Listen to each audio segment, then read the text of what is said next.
Eu sou Guilherme Tucher e esse é o podcast Natação, Treinamento Esportivo e um Algo a Mais. Hoje eu passarei para vocês uma live que eu tive com o professor Roberto sobre os erros técnicos mais comuns na natação. Esse assunto é importante porque a observação e correção dos movimentos técnicos dos nossos nadadores é uma preocupação constante do professor e do treinador, e tem alguns erros que são muito comuns. Vamos conversar sobre eles. Nosso bate-papo hoje, a nossa temática é em cima dos quatro nados aí mais usuais, que seria o costas, o golfinho, o peito e o crawl, com relação à execução desses nados, os erros mais comuns e como nós poderíamos fazer para corrigir esses erros. Alguns exemplos de educativos, de corretivos. E aí, o primeiro deles, professor, eu gostaria que o senhor abordasse um pouco, seria o nado de costas. Eu acho que é um nado também muito utilizado por iniciantes aí e para grandes atletas quando querem fazer um regenerativo durante o treino, querem tratar o lado da recuperação, do recovery. O senhor poderia falar um pouco sobre o nado de costas, quais são os principais erros que nós poderíamos fazer para corrigir esses principais erros, professor? Legal, Roberto. Eu fiz uma listinha aqui para eu não me perder, no sentido de não falar demais, porque a tendência é a gente se empolgar e vai ficar 10 horas aqui, eu acho que essa não é a intenção. Não faz sentido. O nado de costas é um nado realizado na posição dorsal, é um nado contínuo, assim como o nado de crawl. Então, o indivíduo que está praticando, que está nadando costas, ele deveria ter em mente que ele está o tempo inteiro se deslocando, já que ele tem as braçadas alternadas e não simultâneas, como a gente vê no peito e no borboleta. Apesar do corpo estar na posição dorsal e o rosto estar fora da água, a gente deveria, na minha opinião, assumir um padrão de controle da respiração, mesmo com o rosto fora da água. O corpo deveria estar o mais alongado possível. A pernada ela é semelhante à pernada de crawl, mas não é igual, já que a gente está numa posição corporal diferente. E eu considero que a posição do nado de costas ela é pior em termos de flutuabilidade do que a posição do nado de crawl. E por isso que a pernada passa a ser até mais importante. Tanto que para o nado de crawl, para distâncias maiores, há uma tendência do nadador bater menos pernas, o suficiente só para sustentar o corpo, mas no nado de costas não tem essa brincadeira. Independente da distância, a pernada é muito frequente. Como erros mais frequentes, pensando principalmente no iniciante, antes disso, Roberto, eu acredito que a maior parte dos erros, eles são relativamente simples e eles acontecem em função de uma má adaptação ao meio aquático. A gente ainda tem uma tradição muito grande dos alunos, dos professores exigirem, oportunizarem uma adaptação ao meio aquático breve para que os alunos aprendam logo os nados formais. Isso muitas vezes é até uma exigência dos próprios pais. Não, meu filho veio aqui para poder aprender a nadar. Ou então, não, ele tem que ser atleta. Aí o professor faz ali, sei lá, um mês de adaptação ao meio aquático e já começa a ensinar os nados formais.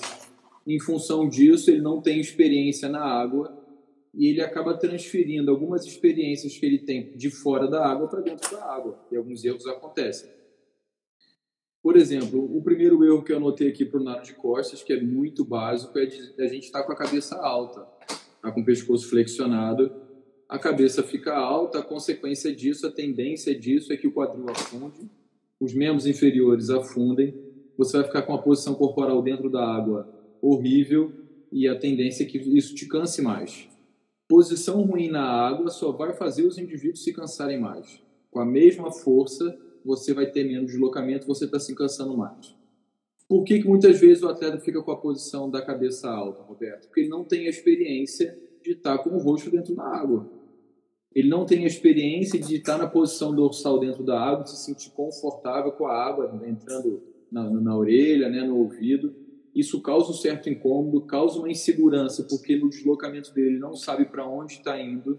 Isso tudo faz com que ele flexione o tronco, o corpo, e fique uma posição ruim dentro da água. Se ele tivesse passado por uma boa etapa de adaptação ao meio aquático, possivelmente isso não aconteceria. Mesmo que o professor não tocasse nesse assunto, pela própria experiência dele, ele já perceberia o que é uma posição adequada para poder ficar dentro da água. O próximo erro que eu anotei aqui, que eu acho que é muito comum, é a criança, o aprendiz, fazer força mais na extensão do quadril, né, jogando a perna para baixo, do que chutando, do que levando a perna para cima. E por que ele faz isso? Porque no nado de crawl, que é o que geralmente as crianças têm mais experiência, a força maior da pernada é na fase descendente. Então, quando ele está na posição oposta, ele acaba continuando, ele repete a experiência de movimento que ele tem. Então, ele faz força para baixo e não faz força para cima. Aí ele não sai do lugar.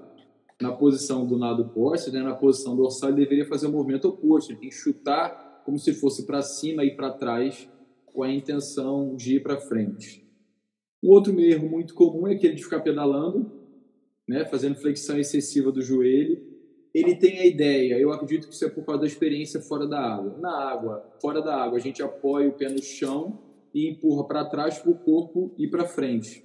Ele quer, dentro da água, empurrar a água diretamente para trás com a intenção do corpo ir na direção oposta. Só que não é assim que acontece, ele tem que empurrar para cima e para trás para poder ir para frente. E o último erro, que eu acho também que é muito comum, é fazer a fase submersa da braçada com o cotovelo estendido. Por que ele tem essa ideia também? Porque no nado de crawl, o cotovelo, na maioria dos iniciantes, a braçada é feita com o cotovelo estendido e ele, mais uma vez, transfere essa experiência para o nado de costas e ele faz a braçada com o cotovelo estendido. Por isso que poucas pessoas querem nadar o poste. Eu não sei para onde que eu estou indo, ninguém me ensina como é que eu posso controlar a minha respiração. Eu não faço a pernada de maneira correta e a braçada não me tira do lugar. É um nado que ninguém quer nadar.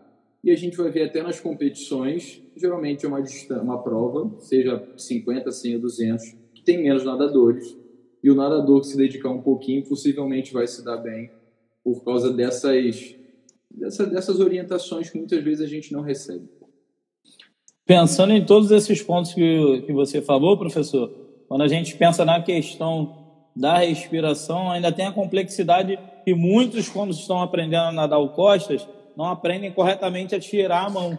Então, ao invés de tirar o polegar, diminuindo a área de contato, tirar a mão nessa posição, ele tira com o dorso da mão, com as costas da mão, e acaba lançando muita água sobre o rosto. Além da questão da água estar entrando no ouvido, a questão da orientação, ele não conseguir se direcionar na piscina. É engraçado que esses conhecimentos da piscina, eu que ensino diretamente no mar, nós temos que muitas vezes transferir para o mar. Assim, muitos perguntam, vou nadar costa, tá bom, qual o meu ponto de referência? Para onde que eu me direciono? Porque ali, mal ou bem, você tem a raia para te guiar, você está olhando de lado, tem a borda. Então, normalmente, nós utilizamos também pontos fixos, que é a mesma coisa da piscina. Você acaba utilizando a raia como parâmetro, utilizando o outro lado, sem erguer muito a cabeça. Para que o quadril ele não venha a afundar, que é um dos erros muito comuns do nado. E só complementando, professor, o que o senhor falou com relação à má adaptação, até o Roque que está aí, ele sempre conta essa experiência, eu também sempre gosto de contar essa experiência, porque eu acho que a criança ela tem que experimentar todos os movimentos, ela tem que aumentar a consciência corporal dela, aumentar a gama de movimentos, a adaptação meio aquática ela tem que ser completa. E lá no Vasco, que nós tivemos essa experiência, eu achava muito interessante passar por todos os esportes aquáticos para que a criança tivesse a real consciência nos saltos ornamentais do que é um salto, de como se mergulha, de como eu pego o impulso no polo aquático, como eu faço a pernada para me sustentar, o palmateio para poder me deslocar. Então ela acaba tendo uma variedade de movimentos e acabam sendo internalizados esses movimentos para que na hora da execução do nado tudo se torne mais fácil, mais simples de entendimento na cabeça dela, né, professor?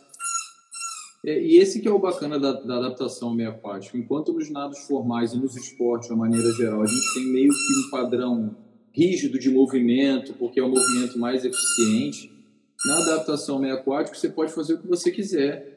Então você pode fazer qualquer nado de costas. E a criança vai percebendo que, que posição ruim, eu não saio do lugar. Ela vai experimentando por conta própria, como parte do processo de aprendizagem. E depois foi o que você falou, na hora de transferir essas experiências positivas e negativas, que foram intencionais do professor, para o nado formal, padronizado, rígido, é muito mais fácil.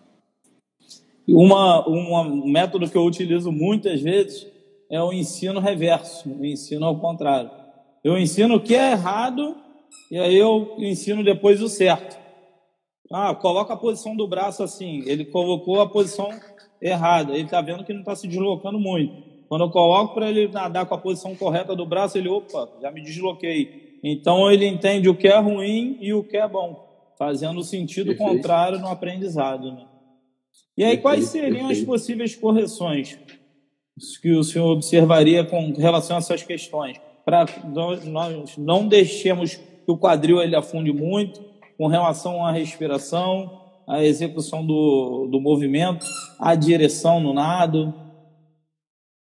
Tá, Roberto, eu gosto muito de trabalhar com a parte conceitual, que é o caso dos nadadores entenderem o que eles estão fazendo. Então, quando eu estou ensinando qualquer movimento, ao mesmo tempo eu estou explicando por que aquilo é melhor para ele. Por que a pernada tem que ser desse jeito, por que a cabeça tem que ser desse jeito. Se ele entende o que ele tem que fazer, ele vai tentar se corrigir, se observar para ele mesmo se corrigir e ele melhorar, né? Eu expliquei para ele que a cabeça tem que ficar no prolongamento do tronco, na posição normal, na posição neutra. Se ele nada com o pescoço flexionado, ele, isso aqui não é o que o Guilherme falou, tem que voltar para a posição na cabeça normal. A ideia da cabeça, a gente pode criar referências, eu brincava muito com os alunos, olhar as estrelas, olhar o urubu, olhar passarinho, tem que olhar para cima. A orelha vai ficar dentro da água, não tem jeito, ele tem que estar na posição confortável dentro da água. Mais uma vez, se ele passou por uma boa adaptação, isso vai ser tranquilo. Se é aquele adulto que começou tarde, não tem experiência prévia nenhuma, e a gente está querendo direto colocá-lo para aprender os nados, vai ser mais doloroso. Em relação à posição das pernas, o entendimento, mais uma vez, que eu não tenho que empurrar para frente para poder ir no sentido oposto. Eu crio a ideia, mais uma vez, que tem um passarinho passando voando, eu tenho que chutar para cima a água para poder molhar esse passarinho. Imagina que tem um passarinho passando aqui, chuta para cima, tem que molhar o passarinho, para ele entender que a força da água é para cima. Ao mesmo tempo, ele está experimentando situações do corpo estar numa posição melhor, ele vai alongando esse corpo e a tendência é que ele fique uma posição corporal, pensando da perna até a cabeça, melhor. Para a abraçada, eu gosto de uma ideia que me ajuda muito, que é a criança simular ou ela perceber que está executando uma queda de braço dentro da água. Ela entrou com o braço lá atrás com o cotovelo estendido, ela tem que levar a mão para o fundo, para o raso e para o fundo. Se a gente estiver vendo abraçado no lado de costas num plano lateral, a gente vai ver que é muito parecida com uma queda de braço. E essa é outra dica que eu dou para quem está aprendendo, para os professores, para os alunos, né? Tentem utilizar conhecimentos que a criança, que o indivíduo já tem, como referência para ele fazer o movimento que ele ainda não sabe, que ele ainda não tem. Então, se você só fala assim, roda o braço, ele vai rodar do jeito que ele achar melhor. O fundo, raso, fundo.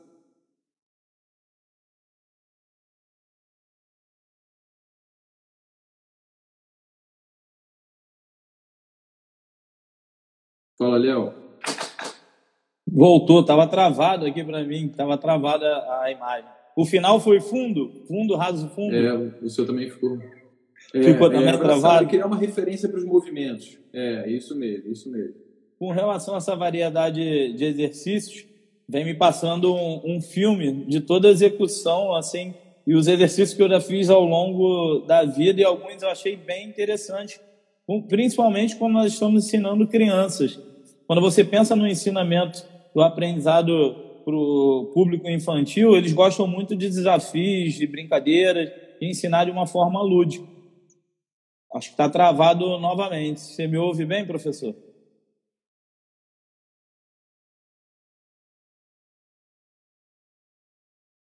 Agora travou bem aqui. Voltou, professor? Estou te ouvindo. Você ouviu até que parte, professor? Eu vi você falar crianças no final. Eu vi você falar que você lembrou de um conjunto de movimentos que você já fez, né, dos educativos. Sim, tinham educativos bem interessantes. Um com relação à posição da cabeça. O nosso técnico ele levou copos descartáveis e pediu para encher o copo descartável e colocava como desafio para a gente fazer a pernada de costas com o pé de pato, para facilitar a execução do movimento e equilibrar o copo d'água durante a piscina. Então, nós ficávamos treinando ali durante a semana. Na sexta-feira eu vou conseguir fazer esse desafio. Então, aquela era a posição correta da cabeça durante o nado de costas. Quando você pensa, você falou, raso e faz a puxada, a finalização do nado de costas, eu gosto muito, eu sei que muitos treinadores não gostam, mas de puxar a raia quando está nadando costas, você acaba simulando esse movimento do nado costas. E outro recurso que hoje em dia... Você puxa e empurra, né? Puxa e empurra, puxa e empurra. Isso. E outro recurso que nós podemos utilizar hoje em dia são os recursos visuais, audiovisuais, já que a tecnologia está aí, né? É você conseguir filmar a execução do movimento, filmar o nado, e aí cada detalhe você vai passando diretamente para os seus alunos aí, para os seus... Tem sido muito utilizado. E... É uma coisa... Fala, desculpa. Não, pode falar, professor. Não, vai lá. Não, eu ia prosseguir para fazer perguntas com relação ao nado de peito, mas pode prosseguir aí. Tá. O que eu queria falar é o seguinte, pessoal, existem muitos educativos para tudo. E, na verdade, o limite é a sua criatividade. O que eu acho que as pessoas têm que ter em mente? O educativo não vai resolver o problema da técnica. O que vai resolver o problema da técnica é você usar um educativo e o indivíduo entender por que ele está fazendo aquilo. Então, não é o educativo em si, de braçada, pernada, costas, com os braços opostos, conta até 3, faz 2 braçadas, 3, 4. Isso por si só não resolve o problema da aprendizagem. A pessoa tem que entender qual é a finalidade daquilo. É isso que vai fazer a diferença. E muitas vezes o professor quer assim, não, quero 150 mil exercícios para... Não adianta. Se ele fizer todos de qualquer maneira, sem saber por que ele faz, ele só vai estar repetindo o movimento. E não é isso que ensina. O que ensina é fazer um movimento consciente da finalidade dele. Perfeita colocação. Porque muitas vezes os alunos não sabem nem por que estão executando aquele educativo, por que estão fazendo aquele exercício, qual é a finalidade, qual é o objetivo, por que eu estou fazendo isso. Isso é super importante. E com relação ao nado de peito, professor? Vamos lá. O nado de peito é um nado considerado aí talvez como mais técnico. É um nado ventral, é um nado simultâneo.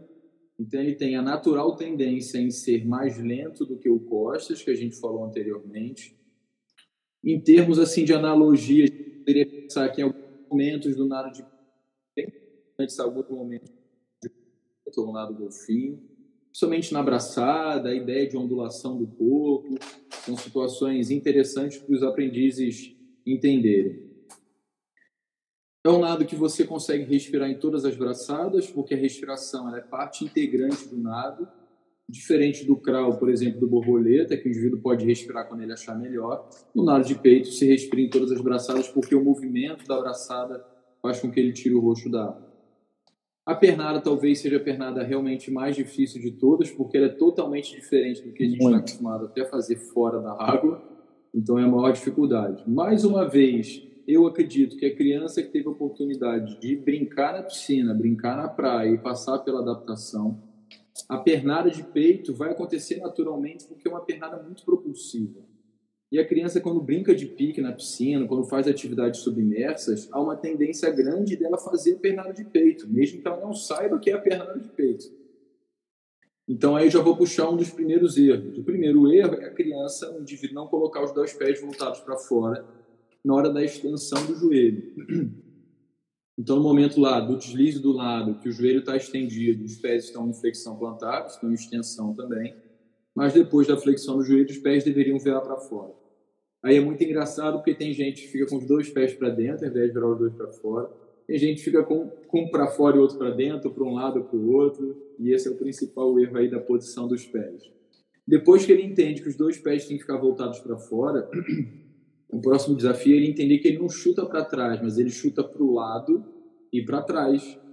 Os pés ficam voltados bem para fora, próximos do quadril seria o ideal. Então, o movimento não é feito de extensão do joelho, é uma extensão com rotação Por isso que até que muitos atletas competitivos, né, em função da repetição, têm uma tendência de terem problemas no joelho. Ah, meu filho tem 6 anos, ele não pode nadar peito. Não tem nada a ver. Isso é para o cara que é atleta, compete, repete esse movimento de forma intensiva, intensa há muitos anos. Então, esse é um outro erro.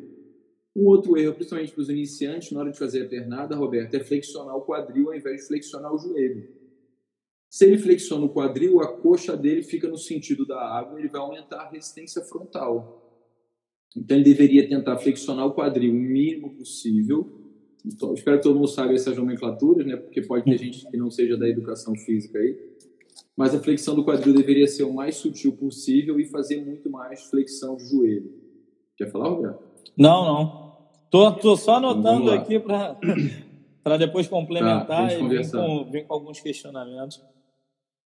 Um outro que eu anotei aqui, que também é muito comum para quem está aprendendo, é depois da fase propulsiva da pernada, que é o momento mais propulsivo do nado, a pessoa não parar com o joelho estendido e já querer começar um outro ciclo de nado.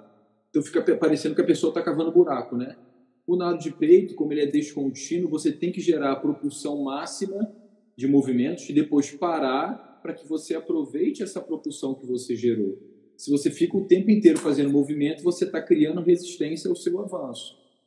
Por que as crianças, os aprendizes fazem isso? Por causa do nado de crawl. O nado de crawl é contínuo.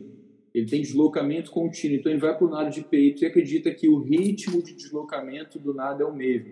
Mas não é. É um outro nado, é uma outra realidade. O outro erro que eu anotei aqui foi dos aprendizes respirarem, Roberto, olhando para frente. Então, na hora de fazer a respiração, ele faz flexão de pescoço para poder olhar para frente.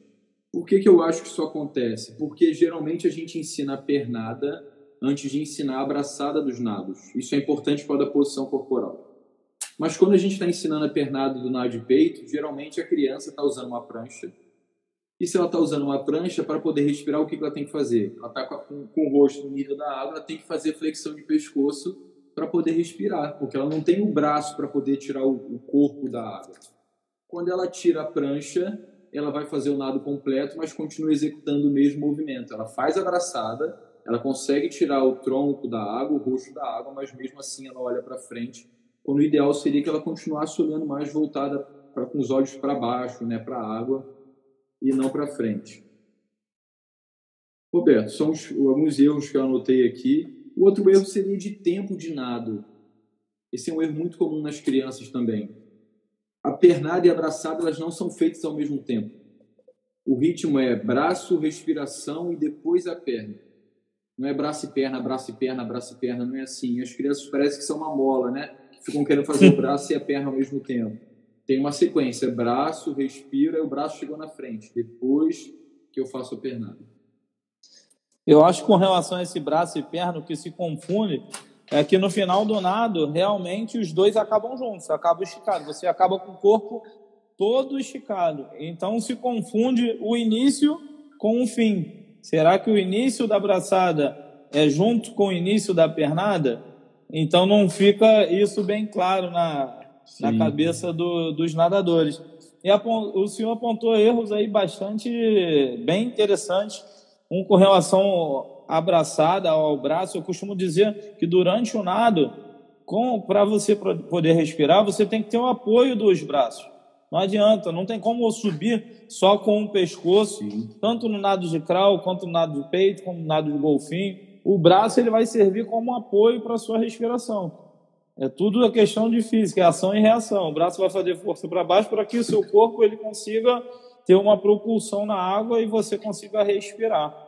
Então, e outro erro comum, falou também com relação à respiração, com relação à posição da cabeça, é uma dúvida assim, acho constante. Ou o nadador ele afunda demais e aí ele fica submerso e acaba perdendo a velocidade, ou ele acaba afundando de menos, não mantendo a água na linha da testa, jogando o queixo para o peito na hora de descer. Já me antecipando as correções, quando eu vejo que muitas vezes não dá para o cara, o erro já virou sistemático, assim, de repente coloca uma bolinha de tênis aqui, coloca alguma coisa que ele tem que prender para que ele automatize esse movimento da cabeça, ele pare de olhar para frente, até porque quando você olha para frente, você acaba aumentando a parede de água que vem, acaba aumentando a área de contato, e aí você freia o seu movimento. Ainda mais. E outro interessante... Roberto, muitos dos erros são porque os alunos não recebem essa orientação durante o processo de aprendizagem. O professor acredita que vai ser natural a construção do movimento, mas o movimento ele foi socialmente construído, ele não é natural. Então ele precisa ser ensinado. Né? Se não ensinar a criança a fazer do jeito que ela acha que é melhor, em alguns esse eu acho é o bom e alguns eu acho é o ruim. Né? E aí tem momentos no lado de peito que eu acabo forçando, eu sei que o tempo não é esse, mas quando eu vejo que a execução do nado ela não está com o tempo correto, como você falou, o nadador está emendando, ele não está aproveitando que o nado é um nado propulsivo, que ele subiu para ganhar velocidade e quando ele desce, toda aquela propulsão, toda aquela energia, ele consegue ganhar a velocidade por um deslocamento, é o momento que ele vai estar com o corpo todo esticado, o momento até de descansar, de recuperação, e ele já está querendo emendar outra braçada. Para os iniciantes, muitas vezes, eu acabo pedindo ali para segurar, conta aí, meu filho, conta 1, 2, 3, para ver se ele pega esse tempo de segurar, o tempo do nado. E aí, quais seriam os educativos que o senhor indicaria para esses erros mais comuns? O Ronan até lembrou de um outro erro aí, que é a criança abraçar do peito, ela é basicamente um movimento para fora, depois um movimento de junção do cotovelo e para frente. Um erro muito comum é a criança empurrar as mãos para trás, como se fosse abraçada de borboleta. Ela faz isso porque possivelmente ela não consegue tirar o rosto suficiente da água e ela acha que tem que ir para frente, né? Então ela faz empurrar a água para trás para poder ir para frente. É parecido com o movimento da abraçada de crawl, então é uma associação que ela faz. Roberto, para poder virar os pés para fora, existem diversos educativos e talvez para o nado de peito existam educativos fora da água que são interessantes para a criança, para o indivíduo ver os próprios pés. Porque a gente fala assim, vira o pé para fora. A pessoa não consegue entender o que é porque ela não está vendo os pés. Né? Então você tirar a pessoa da piscina, colocar a pessoa na areia e a pessoa fazer o movimento, mesmo que seja sentado, para ela ver o que é pé para dentro, pé para fora, colocar o pé em diferentes posições, flexão plantar, rotação medial lateral, é uma proposta interessante. Outro interessante também fora da piscina é a pessoa estar deitada num colchonete, em decúbito ventral, e a gente simular a pernada de peito com a pessoa e mostrar para ela o que é pé para fora, né? Girar bem o pé da pessoa para fora, para que ela entenda o que é isso. É muito legal que às vezes a gente faz esse exercício, aí vira o pé da pessoa para fora e ela fala assim, ah, tá, agora eu entendi. Quer dizer, ela não estava fazendo antes porque, na verdade, ela não tinha entendido ainda o que era esse pé para fora. E aqui eu me lembrei uma coisa, Roberto, uma vez dando aula na faculdade, eu falei, pessoal, vira o pé para fora, estava abreviando a frase. E tinha um aluno que estava tirando o pé da água. Eu falei, não, pessoal, não tem pernada de peito, os pés não saem da água. E, professor, mas você fala toda hora pé para fora? Na cabeça dele, o pé para fora, ela pé para fora da água. Eu falei, não, o pé é rodado para fora, são coisas diferentes. Então, isso é um outro erro comum também, os pés saírem da água, está errado. Então, são exemplos educativos que a gente pode fazer fora da água. Dentro da água, também a gente pode fazer a ideia de segurar os pés do aluno e ele chutar para poder deslizar.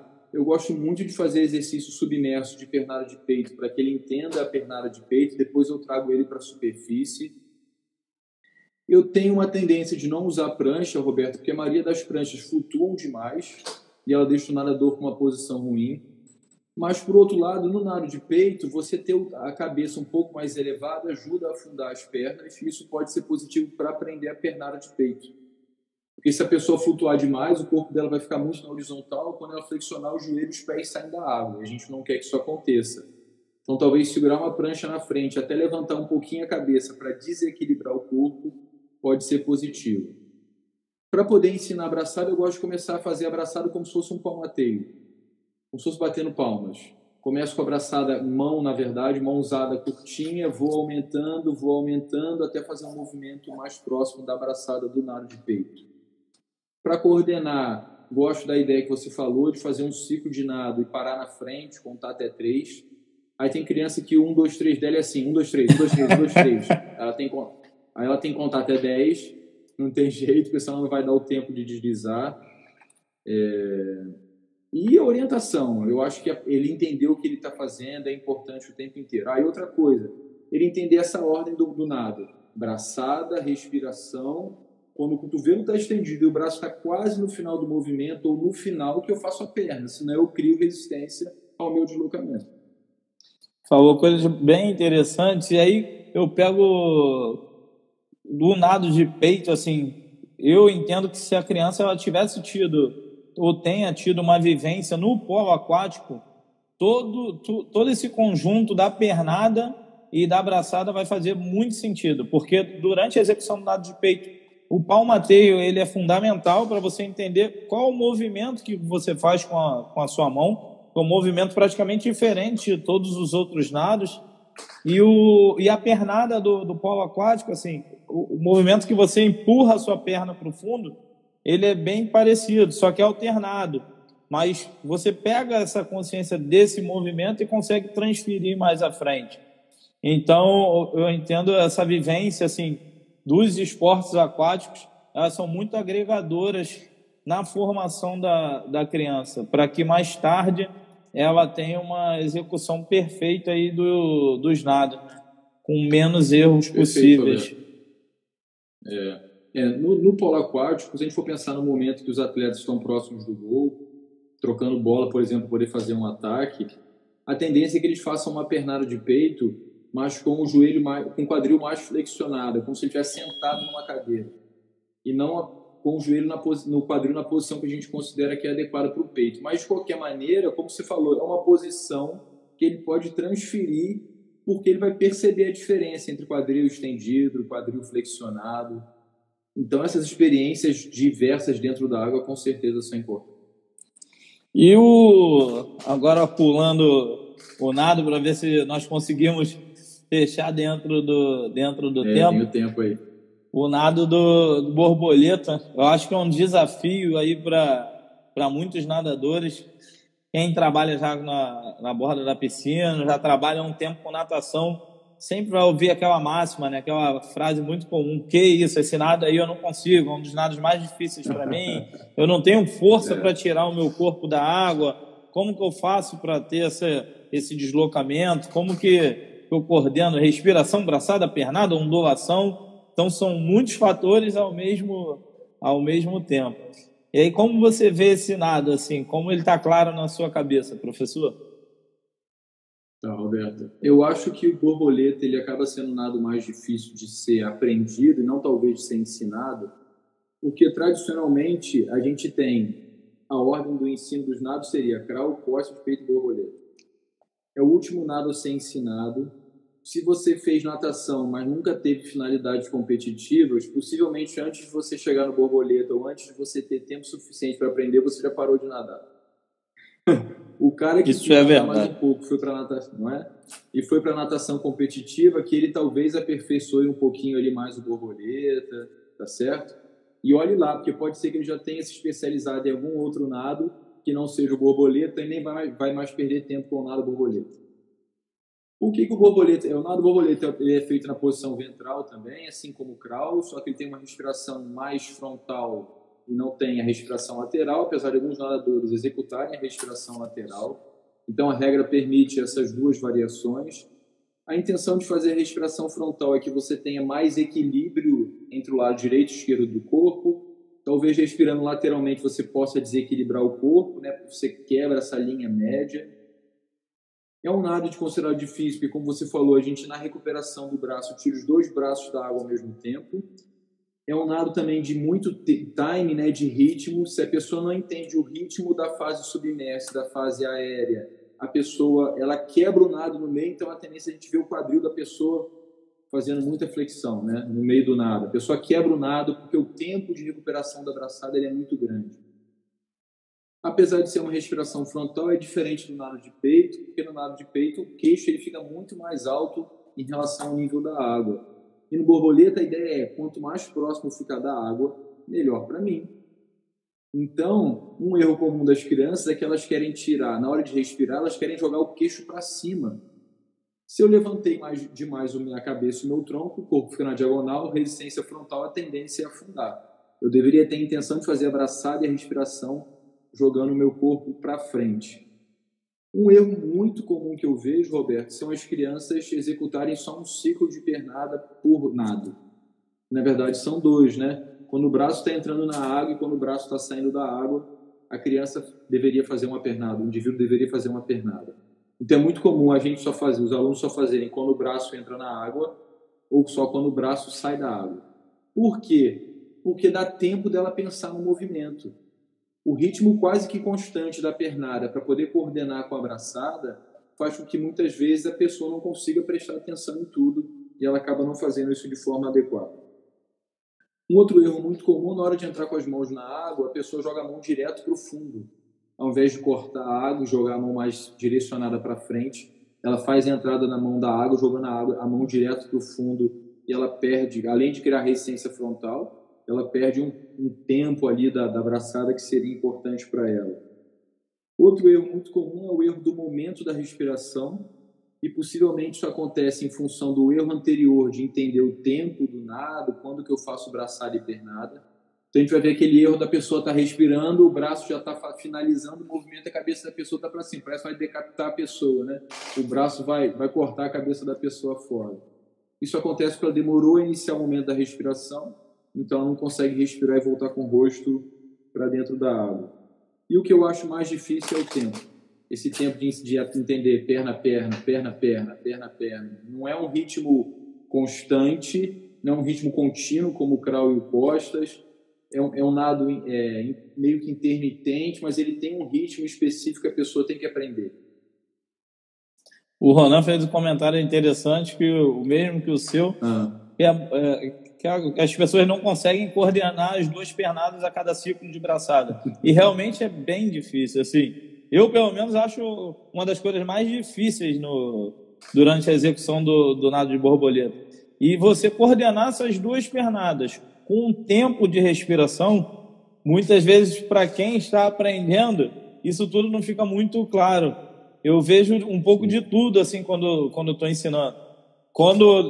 Pós-puxada, quando a pessoa faz a puxada do braço, ela tenta fazer a respiração, tenta levantar a cabeça. Então, ela não tem apoio nenhum de propulsão. Ela está fazendo força só com o pescoço. Isso porque no tempo descoordenou, com o tempo errado. E aí, pensando nisso tudo, o que o senhor acha da utilização do pé de pato para o ensino da execução da pernada, assim, da golfinhada? Ele te auxilia, ele facilita você ganhar uma consciência corporal do movimento com relação à maior força que você vai estar fazendo na perna, uma maior facilidade, visto que é uma pernada, uma execução biomecânica um pouco mais complexa, um pouco mais difícil. Você acredita que o pé de pato ele facilite no aprendizado desse movimento? Roberto, antes de responder assim bem especificamente, eu sou a favor de que a gente utilize qualquer tipo de material. A questão eu estou usando de forma consciente e não usando por usar. Ah, não, porque eu tenho um pé de pato, médio pé de pato. Não, eu vou usar um pé de pato porque eu entendo que com a nadadeira, com o pé de pato, eu estou criando mais resistência nos membros inferiores, a pessoa vai perceber melhor o movimento. Beleza, faz sentido. Mas eu acho que ajuda com certeza. Mas eu acho que o erro do nado de borboleta, e até para os outros nados, Roberto, está no fato da gente querer ensinar talvez tudo ao mesmo tempo. Para os outros 3 nados, a minha sugestão é que a gente comece sempre ensinando pela pernada. Mas para o nado de borboleta, a gente poderia começar ensinando o movimento pela braçada, saltando, e depois, aos poucos, ir coordenando o movimento de perna, inserindo a pernada na brincadeira. Só que para isso a gente precisaria de uma piscina rasa, muitas vezes a gente não tem, principalmente nos clubes, que são piscinas antigas, então são piscinas de 3 metros de profundidade, 2 metros e tanto. Mas nas academias isso é comum. Então minha ideia seria que a pessoa ficar em pé, fazer o movimento de braçada fora da água, ela repetir olhando para fora, para dentro, para trás. Ela recupera o braço e salta para frente. vai fazer isso 1, 2 vezes, daqui a pouco está fazendo 2 ciclos de braçada sem respirar, daqui a pouco está inserindo a pernada, porque a pernada ela vai acabar acontecendo para poder equilibrar o nado, mesmo que você conscientemente não faça. É igual a andar. Quando a gente está andando, ninguém pensa que o braço vai balançar. O braço balança porque ele tem que equilibrar o corpo. Se você tiver a experiência, mesmo que você só pense no braço, a tendência é que a perna comece a funcionar de forma não intencional, porque ela precisa para o nado. Então, eu vou ensinar braço, vou ensinar a ideia de como é o movimento, só lá na frente eu vou ensinar a respiração. Quando ela for aprender a respiração, a coordenar a respiração, também vai ser num ciclo de braço. Pulo, faço uma abraçada, respiro, nem faço a recuperação. E aos poucos eu vou aumentando. O problema, mais uma vez, nos clubes, o cara tem a piscina de 25 ou de 50. A raia está para 25 ou a raia está para 50. Aí tem um moleque lá de 9, 10 anos, o cara vai nadar 25 borboleta. Não tem jeito, é morte. Ele deveria ter um espaço pequeno para isso, uma piscina rasa. E muitas vezes a gente não tem essas condições. Mais uma vez, eu repito, a minha sugestão seria, ele tem que entender o ritmo de nado. Peito borboleta tem que entender ritmo de nado, distâncias curtas para ele não cansar, estar no movimento. Como você falou, se tiver oportunidade, filma ele fazendo movimento, para que ele se perceba. Muitas vezes ele não percebe o próprio erro. Ele acha que está fazendo o que você falou, mas ele não está fazendo. Tá certo? Então, seriam algumas sugestões aí. É interessante que as pessoas perguntam... Eu estou transferindo agora o aprendizado para a praia. Pergunta, eu consigo aprender outros estilos além do crawl, mas na praia? Consegue, assim, até porque muitas praias são abrigadas, o mar é bem tranquilo, bem calminho, e com relação a essa golfinhada, nós fazemos alguns exercícios ali com a turminha da iniciação bem interessante. As crianças adoram quando elas estão com o pé no chão, na areia, você coloca um macarrão, vai, salta por cima, agora salta por baixo, e elas simulam esse movimento. Então, de uma forma lúdica, de uma forma que ela não está percebendo, ela está internalizando esse movimento, ela está executando esse movimento. E os educadores físicos, nós professores, nós temos inúmeras ferramentas para isso. Como o senhor falou, nós podemos utilizar os recursos materiais, nós podemos utilizar a nossa criatividade, nós podemos adaptar de acordo com o meio que nós vamos estar, porque muitas das vezes o meio ele não é adequado para aquele tipo de trabalho que nós queremos fazer. Sim. Mas acho que o poder do educador físico nós conseguimos adaptar de forma a aproximar para atingir o nosso objetivo. Acho isso fantástico com relação ao nosso trabalho. E aí agora... tem muita coisa de fora da piscina, de fora da natação que a gente pode levar para a natação, para a piscina. E se realmente você só tem uma piscina de 25 metros, você não precisa nadar 25, você vai nadar 6, manda a criança segurar na borda e depois ela volta os 6. Ela não precisa atravessar 25 metros. É difícil do técnico, do professor observar o que ela está fazendo, mas já está lá na raia 4, uma piscina de 50 metros. Como é que o cara vai observar o que ela está fazendo? Não, nada é pouco. Nadar à distância para condicionamento físico. A aprendizagem é repetição em cima de distâncias curtas. Isso, outro dia assistindo uma live do cara que eu sou fã, o professor Mano, e ele trabalha muito em cima de educativos. Ele fala, cara, educativo são 20 segundos, 15 segundos. Não é para você colocar a pessoa, faz 300 metros de educativo. Ela não vai, ela vai desconcentrar totalmente. Ela vai fazer 20 metros, vai fazer 30 metros, e daqui a pouco o movimento dela, aquele seu objetivo, que era a execução daquele movimento de forma correta, ela não conseguiu se concentrar, porque você está acima do limite, acima do tempo de concentração da pessoa. O educativo, a correção, são pequenas distâncias que nós utilizamos. O Ronan está complementando aí a aprendizagem e a repetição em cima de distâncias curtas. Anota aí, Ronan. Anota, Ronan. O Ronan está aqui, ó, pegando passo a passo. E por último, professor, acho que nós estamos aproveitando bem o tempo. Já avisaram para a gente, faltam 15 minutos. Acho que dá para abordar bem o nado de crawl, que é um dos nados mais... O Rafael está falando de 25 metros, perfeito. Se você quer que ele faça 1.000 metros, faz 1.000 metros em cima de repetição de 25, não tem problema. Mas ele faz, você corrige, ele está consciente do que ele está fazendo. Perfeita colocação. O nado de crawl é um dos mais utilizados, assim, se não é o mais utilizado. Eu acho que a maioria das pessoas que sabem nadar, acho que aprenderam em cima do nado de crawl. E aí, qual seria a sua definição em cima do nado de crawl? Quais seriam as dicas? O que você observa assim, de erros mais comuns em cima do nado, professor? Fala, Fernandão. Ô, Roberto, o crawl é um nado ventral, é um nado alternado. Em função disso, ele deveria ter uma progressão contínua. Apesar de a gente estar com o rosto dentro da água, é uma posição relativamente confortável, né? Mesmo que você não tenha muita habilidade, se você tem um mínimo de controle da respiração, que teoricamente você aprendeu na adaptação, você consegue ficar com o rosto dentro da água. Isso causa tranquilidade para você saber o que tem na sua frente, para onde você está indo. É um nado que, em tese, é mais fácil de ser feito, mas é um nado também muito complexo, em função, principalmente, das diferentes distâncias competitivas que existem. Existem diferentes padrões de coordenação do nado. Então, um nado de 50 livre, pensar em natação competitiva, nadar 50 livre não tem nada a ver com nadar 1.500, padrão de coordenação, utilização de braço, de perna. Você que trabalha com natação no mar, né? Geralmente as distâncias são maiores. É um outro padrão de coordenação. Talvez o erro mais comum seja para as crianças seja no momento de fazer a respiração. O sistema de rotação de braço, de fazer pernada, isso é muito simples, porque ela acaba aprendendo isso de forma quase que espontânea se ela tem contato com a piscina.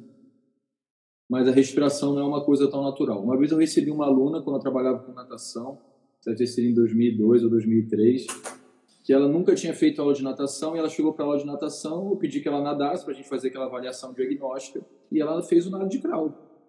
Eu falei, pô, mas como é que você aprendeu o nado de crawl? Você nunca fez aula de natação, a respiração ela fazia errado. Ela falou assim, não, eu gosto de ver natação na televisão, eu tenho uma piscina em casa, pequena, mas eu tenho uma piscina, e eu fico repetindo os movimentos. Mas eu falei, e o coste do peito borboleta? Aí não dá, aí não rola. Então, nado de crawl, bem ou mal, a gente consegue interpretar pela própria visualização. Rafael, de 50 por 100 já é outro nado. Aumentou, a distância está diferente, o padrão de coordenação é diferente. Outro erro muito comum da criança é fazer a pernada só do joelho para baixo. Então, ele fica fazendo só flexão e extensão do joelho. Ele não faz a extensão, a flexão do quadril e a extensão do joelho na fase descendente e a extensão do quadril na fase ascendente, bate só o joelho da perna para baixo. Outro erro comum é que ele nadar batendo continência, né? Fazendo a abraçada curtinha, a mão arrasta aqui na testa. E um erro que é muito comum, que eu vou puxar uma coisa diferente agora aqui, em relação à virada, que a gente não falou para nenhum dos outros nados, eu deixei de propósito no nado de crawl, porque muitas pessoas aprendem na adaptação aquática a fazer a virada utilizando as mãos na lateral do corpo. Não dá para ver minha mão, mas na lateral do corpo. Mas quando a gente está nadando o crawl, a virada, o movimento das mãos é pela frente do corpo, e não pela lateral do corpo. Então é muito comum algumas pessoas mudarem da iniciação para o treinamento e continuarem fazendo essa abraçada, o Rafael falou da abraçada, e fazerem o movimento das mãos do lado do corpo.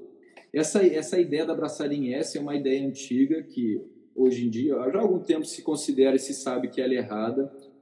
O importante você tem que, em qualquer um dos nados, estar fazendo força o tempo inteiro. Se a abraçada está passando muito fácil, tem alguma coisa estranha. Você tem que criar uma posição, que geralmente é aquela ideia do cotovelo alto, que a gente tem isso para todos os nados. Eu tenho que ter uma posição corporal dentro da água que me permita aplicar força dentro da água, do início até o final. Tem nadador que faz abraçada reta, tem nadador que traz mais para dentro, depois sai novamente. Isso vai depender de um conjunto de variáveis. Tamanho do cara, capacidade de flutuação, a força que ele tem, distância que ele nada. Os nadadores fundistas têm a tendência de fazerem braçadas quase que sobrepostas, por causa do tempo de respiração.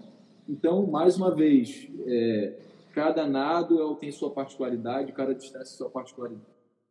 É engraçado isso que você falou, com relação à biomecânica do nado, assim, porque tem grandes campeões que você olha para o nado do cara, não tem nada, às vezes, parecido com aquilo que você estudou com relação à execução do movimento. E aí você pensa, pô, mas por que ele é um campeão? Por essas inúmeras variáveis que você falou, pelas condições anatômicas, pelo tipo de prova que ele compete. Então, são fatores que influenciam diretamente.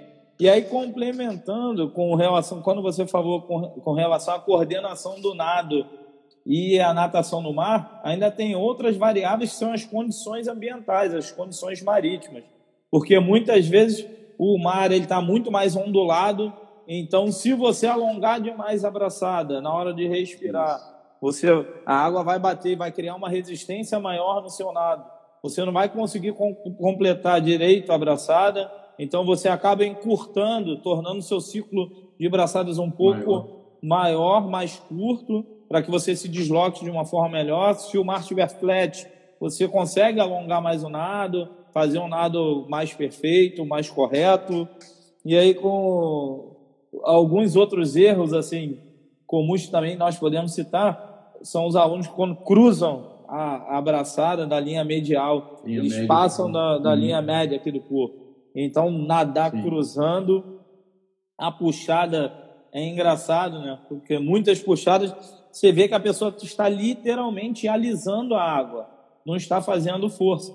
E aí, quando você ensina a pessoa a fazer a puxada corretamente, a puxar a água, fazer força, muitas vezes te gera um incômodo, já que você está fazendo, está contra uma resistência. Então, aquela zona de conforto que você estava já não existe mais, já que você está puxando água, aí ele para, caramba, isso aqui dói meu braço, fica puxando. Agora você cansa. Sim, você está nadando de forma certa. Outro erro... outra associação... Pode falar, Bruce.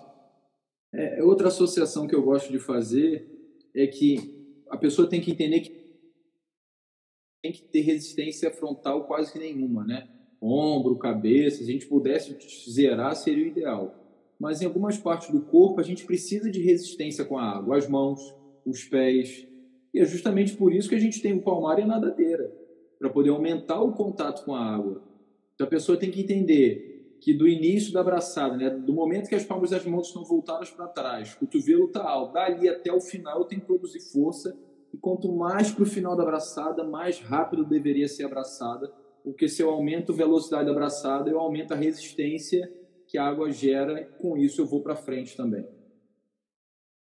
Surgiu uma pergunta aqui, professor, da Claudinha. Uma vez me falaram que você precisa puxar a mão pela frente da barriga como se fosse o vácuo que o avião faz. Tem a ver? Talvez seja essa ideia da braçada em S, foi o que a gente falou, é mais pertinente. É isso aí, Ronan. O Ronan tá muito técnico, cara. Ronan tá lendo todos os artigos, isso aí, Ronan. O que te joga para frente e o que te joga para trás, né? A nossa propulsão tem que ser maior do que a resistência que a água gera. E o desafio é esse, porque quanto maior a sua velocidade, maior a resistência da água, igual ao quadrado da sua velocidade. Por isso que a técnica ela é determinante. Mas você falou aí, para o 50 livre, talvez o cara, Roberto, nem seja tão técnico, mas se o cara for forte, ele vai dar um jeito.